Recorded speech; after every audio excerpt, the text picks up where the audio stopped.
I'm back, bitches. Ah, ha ha ha. Ha ha ha ha ha ha ha ha ha ha ha. God, this room without that screen is a little depressing, isn't it?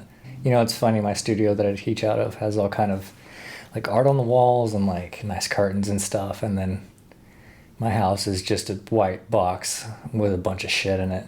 So it's the best way to say that I just decided to start skating again. Well, I guess I'm going to be 36 pretty soon, which is stupid. I need to do some form of exercise, which is also stupid. I hate like all of them, except for skating. More to the point that I really enjoyed skating. And I started to realize like how much I missed it. You know what I'm saying? That I can remember, it's probably the only form of physical activity that I've ever been good at. It's definitely the only form of physical activity that I've ever been good enough at to like get nudes as a result. Not that that's like a measure of success, but it's not like not a measure of success, you know? And so I had this idea. I was like, well, it's been a really long time, so I know I'm gonna suck at it. So maybe I should like video document like the comeback, because I thought it would be a good like educational tool or reference. So being somebody that's, you know, sort of been to the place where I'm trying to get, and a lot of you are probably trying to get, I know what it takes to get there, and like all of the brain stuff is still there for me. It's just that my leg muscles have atrophied. Specifically my adductors, like the muscles that run inside of your legs, those are super important to do the kind of stuff that I do. And man, they are taking a beating. Let me tell you what. Originally, I was gonna film like 4 of them just to kind of make sure that my heart was for sure in it, because I didn't want to put stuff out and then like end up stopping again. And then I was thinking about it and I was like, what the hell kind of like Eeyore stuff is that? Like, I'm a man. You know what I'm saying? Well, I'm an adult is kind of what I'm getting at. If I decide to start skating again, I'm gonna start skating again. Like, I need to for health reasons. I really enjoy it. There's no reason to like set this barrier to entry based off of like anxiety and stuff like that. That's weak. That is weak. So, yeah, that's it. Without further ado, here we go.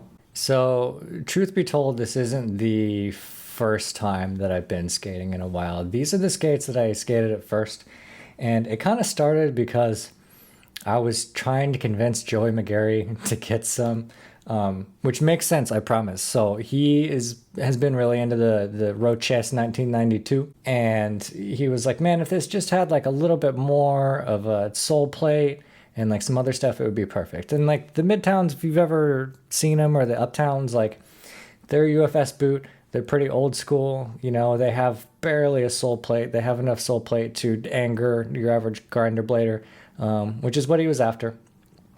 And I was thinking about it and I was like, you know what, these are pretty good skates. I'm going to go give them a run. It'll be a good time.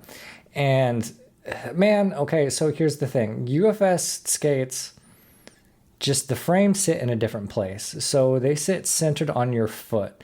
Whereas 165 skates, the heel mount is on 99% of the skates that I've seen and used in the exact same place. And the only thing that changes is where the toe mount is. So you always have enough in the heel.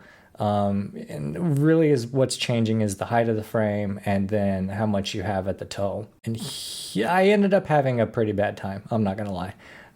They don't have any heel left at all in them. They are flat, flat, flat, flat, flat. And then, yeah, just the frame sitting in a weird place. It was stupid. So I ended up taking out these next. Here's my FR1s with the endless 84s. They're set up with 84s in the middle, 80s on the outside.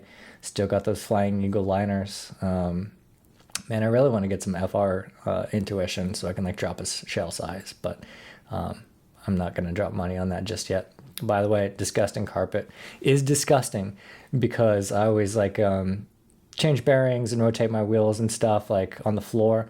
And I convinced myself that, oh, there's just some crap on the bearings. I'm going to wipe it off on the carpet and just vacuum it up later. And it turns out that shit does not vacuum up later. So anyway, here we go. Okay, so my goals for the day were I was going to do consecutive edges, power poles, some Choctaws, some Gazelles, all the 3 turns, and then the double 3s that I kind of had down. And you can see right here I'm doing some inside consecutive edges. It was a beautiful Kansas day, I'm not going to lie.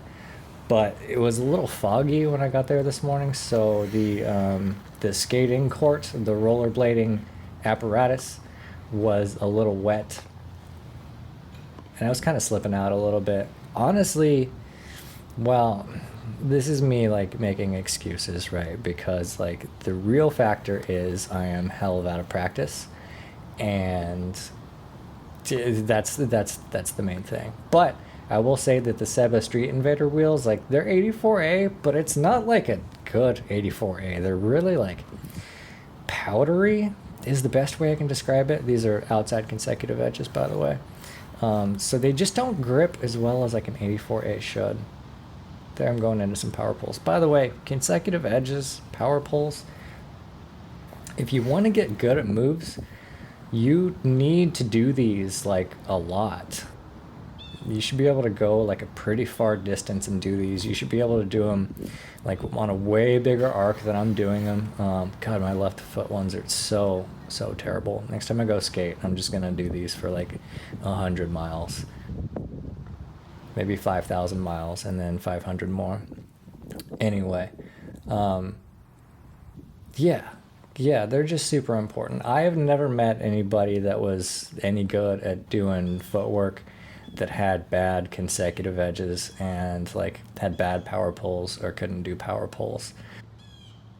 I'm just doing some back inside ones, and you can see these ones are just, they're very shallow. Like I'm not getting a very solid edge. The pattern is like very small, and you'll see kind of manifestations of this later because my back inside stuff was just trash today.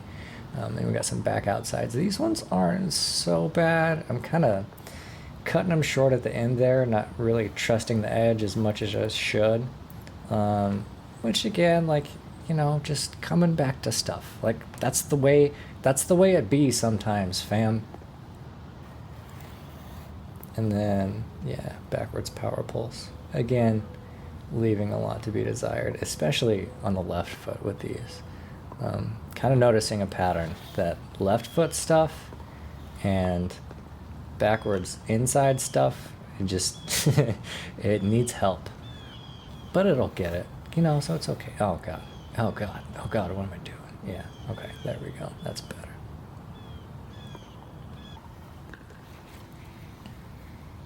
Okay, so here we're getting into Choctaws. And this is basically, I mean, you can do them forward inside to back outside, or you can do them forward outside to back inside. I'm more comfortable doing the back outside to forward inside, so I decided to just focus on those today. They're not going too bad. And this is really good for just, you know, feeling that edge transition and stuff. It's really all about edges, you know, and working that S pattern.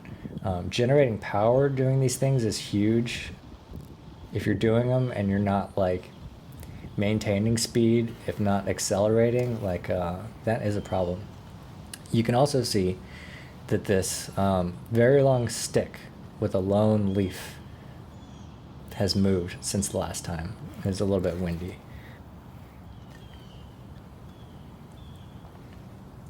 And those trees in the background are starting to look very pretty, aren't they? I mean, the grass is just dead brown.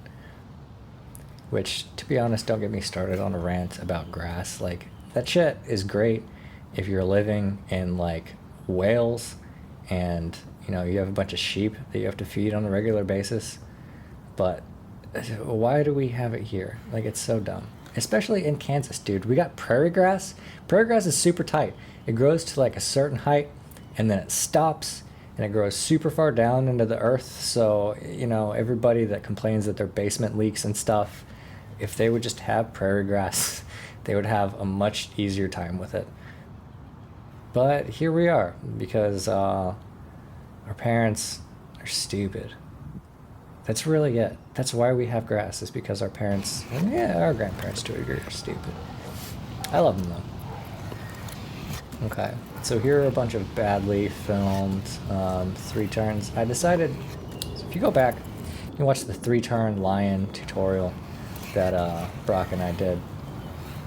His was a very figure skatery 3-turn where you kind of like do a little rise, and then you start on one edge and then you kind of come up on your toe or your heel depending on which way you're going, and then sink back into it. That really, if you can't 3-turn, do that, because you need to get comfortable with coming in on one edge and then making that transition and really feeling that entry and exit edge. Here what I'm getting into is more of what I defined as a lion, which, if we're being real, it's just a 3-turn. To say that people on ice never do this is like ignorant. But yeah. Okay. And some inside double 3-turns. I will probably be an old man in a nursing home and still able to do these. This has been like a favorite like safety trick for a long time. I really love kicking that free foot back to force like a super deep inside edge. That was a little sketchy. That's an old man one. But yeah, oh man, it's the left foot. It's the left foot. I just need to not use my right foot next time I'm gonna skate. I'm gonna tie it behind my back or something like that. Anyway, yeah, you can kick out that back leg and really force a deep inside edge, and it just really whips you around really fast. I love doing that. Highly recommend it. Okay, so we're getting into back 3-turns now, and well, that one wasn't too bad. They mostly look like trash. I guess a good general rule is if you suck at something, just do it more. The next time I skate, really what I'm doing here is kind of taking notes on what I need to do. Okay, so I had to move because you see I was in I fell. I was in like a pickleball court, and a bunch of jack dudes came to play pickleball, which is weird. But I had to give them the right of way because it was a pickleball court. Pickleball is weird to me, dude, because like it's an old people sport, right? Oh, by the way, yeah, back double 3-turns, back outside double 3-turns. That's another nursing home trick I'll still be able to land. But like, why is it a sensation among our younger population to play this like old person sport? I don't understand it. Like, just go play tennis. I mean, I know that tennis is hard, but like, if you're gonna play a racket sport, like, do the one. I'm probably being a hypocrite here to some degree. Yeah, whatever. Okay, what am I doing here? Okay, some back 3-turns. Kind of trying to get that like whip around. It's moderately successful. That was not moderately successful at all. Yeah, so if I'm taking notes about things I'm going to do next time, which I'm not going to film the next one because I don't feel like you guys need to see every session. But I definitely need to do everything that's backwards. I definitely need to do everything that's left foot. I need to do tons of like backward inside consecutive edges, and probably outside, but mainly inside. Yeah, and the other stuff, just kind of save it for the end as like a little treat of things that I'm not like completely horrible at. All right, well, I hope you enjoyed it. Adieu.